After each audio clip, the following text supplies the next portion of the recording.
Welcome to another video called It's in the Details. We're going to be coloring today on some white paper with Tombow watercolor markers. I have two cards, one with the simple coloring and one more detailed coloring. Hello, today I'm going to show you how to watercolor on paper with this butterfly, some permanent waterproof ink, a Dove blender pen, and I'm going to use my palette. So I've pre-stamped this image with archival ink from Ranger, and we're going to use Tombow watercolor markers. I like to use a blender pen that's called N100 from them as well. So first, I like to scribble my color into the palette and, just put all the colors that you're going to use in there before you get started. And then we're going to start with the Dove blender pen. The Dove blender pen moves the ink around more in the paper than the Tombow blender pen that comes in the packets. So first, what I'm going to do here is I'm going to first make sure there isn't any color on my pen, and then I'm going to prep the area with my Dove blender. Just one swipe with the marker. I'm calling it a marker, sorry. And then go in and pick up some of your color in your palette and lay that down into the part of the wing.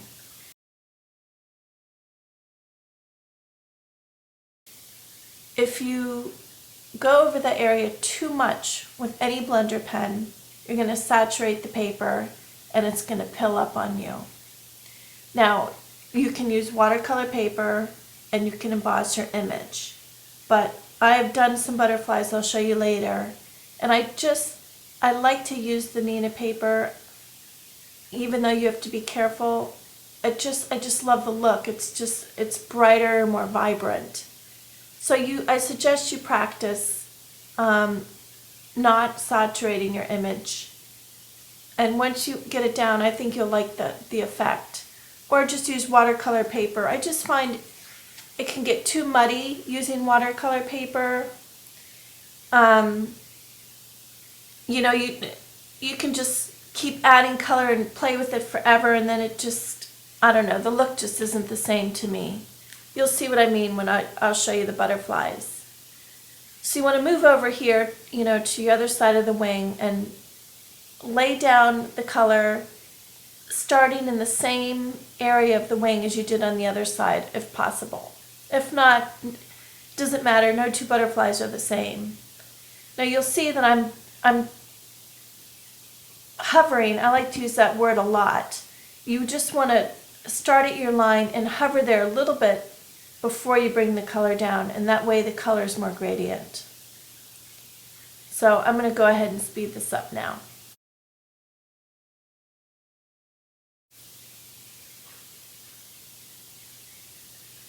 And I'm going to show you the watercolor butterflies that I embossed and then used watercolor paper. Now you can see that I'm adding some of the orange color in. I love the look of pink and orange together. And on the tip of the wing here, I'm just doing the same thing as I did with the pink. Start at your line, you prep your surface, and then pull that color down.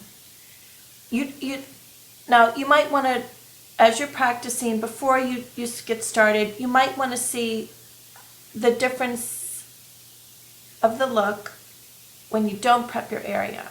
It's a much more intense color, but you have to go back one more time after to blend it, and then you risk pilling. So, I never do it exactly the same, and you just kind of need to mess around and decide what works for you. Now, if you have a Dove blender and it's a little dry, you might get a different look. And then the Tombow, you can use too. And if that's running out, or if it's really juicy, full of liquid, you're going to get a different look too. So, it's when I cook, I never follow recipe, and this is just kind of a guideline for you. So you can see here I just put some more color into the palette, and I'm bringing that more into the center now. Again, just repeating everything.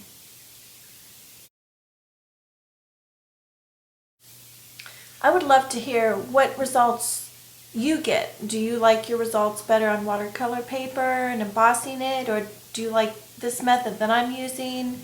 You can contact me at my blog and let me know. Now right here, I want to, in the bottom of the wing, I'm bringing some pink and I'm mixing that with the orange on the tip, so they kind of become gradient together, mixed together a little bit. And it really is a nice soft look, and it makes your images stand out.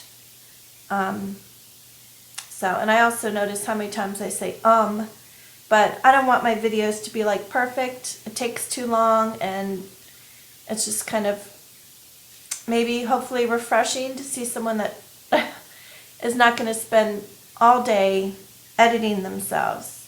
So I hope you get something from this. Now I'm going to speed it up. Before I do, you can see that now I'm bringing some red, and you can mix the red and the pink to get another different color. You know, you really can have a great time.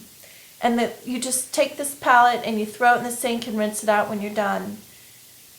Now also, if you flip over my palette, you'll see I use Copic markers on the bottom, sometimes on the top, and then I'll just use some alcohol to get that color off.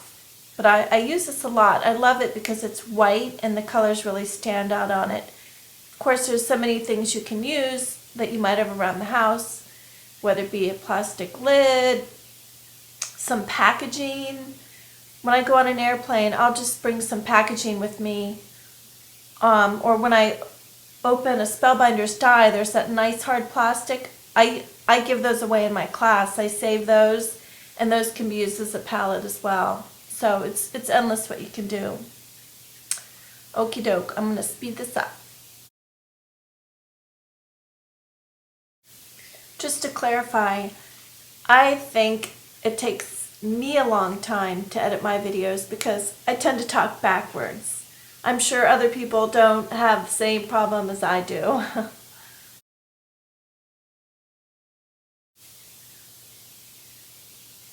Now when you want to add some more intense color, I take my marker and apply that directly to my paper as I'm doing right now. And I'll add some shading that way, and I just kind of lightly add it, just like dotting. And then I'll go back and pick up some color and blend that with the blender pen. And I'm sorry, there I go with the but my eyes are changing so rapidly, and I keep pulling the image closer to me, and then it comes out of the screen. So I obviously need to work on that. So I apologize. Now, in a minute, I'm going to take the tip of the butterfly, and I'm going to, since I'm cutting this out, I don't have to stay in the lines. And sometimes if you start shading outside the lines, then you just get that, for lack of a better word, the harder color, the more intense color is off the paper, and then you just get the lighter benefit from it as you pull the color in. Does that make sense? And always keep in mind not to oversaturate that paper. So see, I started off the tip of the wing and then brought it down. And I'm going to do that on the other side as well. Now I want some more intense color, so I'm going to pick up my marker again and lay it down in certain areas. Now you saw I just did a little swipe of the marker. I wanted to make sure that I didn't put the wrong lid on my marker, because I do that often. Now you want to, what I like to do is I start at the line, and you just want to lay down a little bit of color. So sometimes the best way to do that, if you tend to have a heavy hand, is just to like dot it in a line. Because if you have a heavy hand and you lay down a line of color, your paper is a little wet and it's going to absorb more than you might want. So you could either dot that color on or just put a line of color. but either way it's going to be blended. So once you do that on both sides, we are going to be using the blender pen that's in the Tombow packet. And because it's not as, the tip is smaller, and I think it puts down less liquid when you're blending with it, so your colors kind of stay more intense. So what I'm going to do, since the line is stronger, I'm going to take my blender pen and I'm going to dip it in my palette to pick up some color, and I'm going to stay near that line, and it'll just soften that line with the blender pen and some color. So you have your hard line, and then you soften that line with the Tombow blender pen and a little bit more color. And you'll see as you do it. I think you'll understand what I mean. And I'm sorry again about the butterfly being halfway off. Thank you for watching. I'll link all the supplies in my blog, The Daily Marker, blogspot.com.